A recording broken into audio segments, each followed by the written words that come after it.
Hi, it's Steve. Today we'd like to show you how to change the heater assembly on your dryer, and it's a really easy job. All we're going to need is a number 2 Phillips stubby screwdriver, a 3/8 wrench or socket, a 1/4 inch nut driver, and maybe a pair of needle nose pliers. Let me show you how we do it. Now before we begin this repair, the first thing we'll need to do is to disconnect power to the dryer. So either remove the plug or locate the electrical panel and turn off the appropriate breaker or remove the appropriate fuses. And once we've done that, we'll next remove the front panel. Now if you have the opportunity to tilt the dryer back, you can use just a standard number 2 Phillips screwdriver, or if you prefer to do it with the dryer in place, we'll just take a stubby one, and in about 1 inch from either side at about a 45-degree angle, you'll find a screw that we need to remove.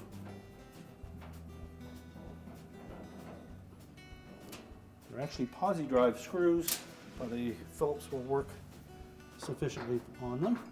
Now with the 2 screws removed, we're going to tilt the bottom of that front panel forward and let it drop down from the top.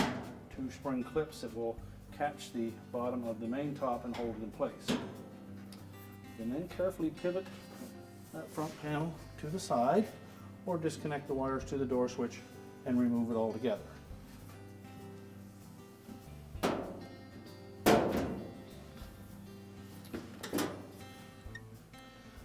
Now next we're going to remove 2 1/4 inch screws from this shield in front of the heating element.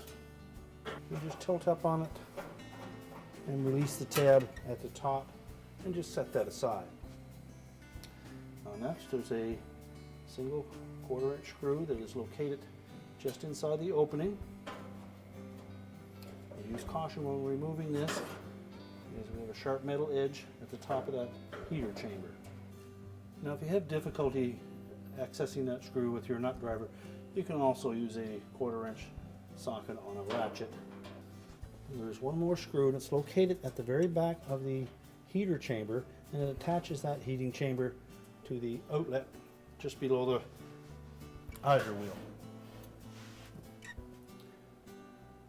Now there's one more screw to remove, and it's located on a tab at the back of this heater chamber, and it attaches it to the outlet duct assembly, and it's right below the drum roller. And just reach in there with your nut driver, remove that screw, and then you can pull that assembly away. We'll next remove the 2 wires on the front of the thermostat.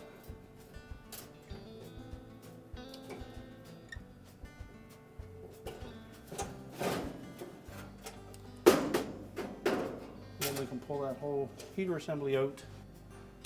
So our next step is to remove the thermostat and the jumper wires from the old heater assembly. So we'll start by removing those 3/8 nuts that are attached to the insulators, and then remove the 2 1/4 inch hex head screws with the nut driver. Lift that out of the housing, and we can discard the old heater housing. We'll position the thermostat in the opening and reinstall the retaining screws. Reattach the jumper wires from the thermostat to the insulators on the end of the elements. Now next we'll reattach the jumpers that go from the thermostat to the terminals on the end of the element. And we want to make sure that those terminals are in good shape, and if they show any signs of corrosion or overheating, they'll need to be replaced.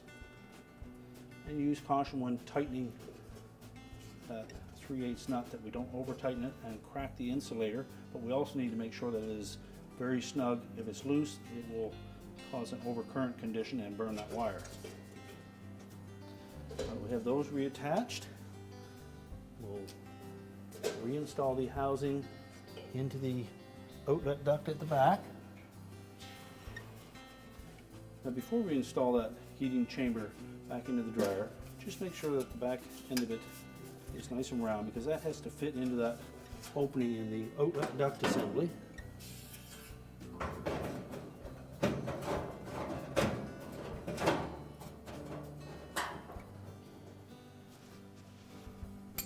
Once we have it lined up so that the mounting tab will line up with the screw hole, we can reattach that retaining screw.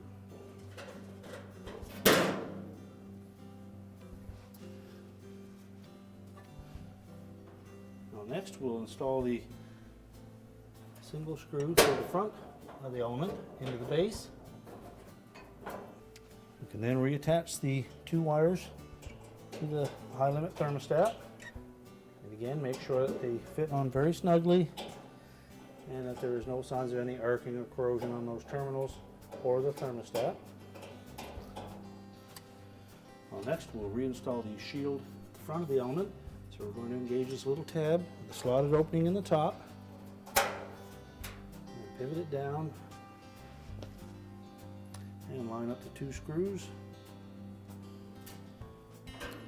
And just make sure we tighten those screws securely so that we don't have any vibration while the dryer is running. And next we can reposition that front panel. We'll just pivot it around. And we'll engage those two spring clips at the top, tilt out on the panel, and putting some pressure against the top to ensure that it's engaged properly. We'll then reinstall the two retaining screws at the front. We're now ready to reconnect the power, and our repair is complete.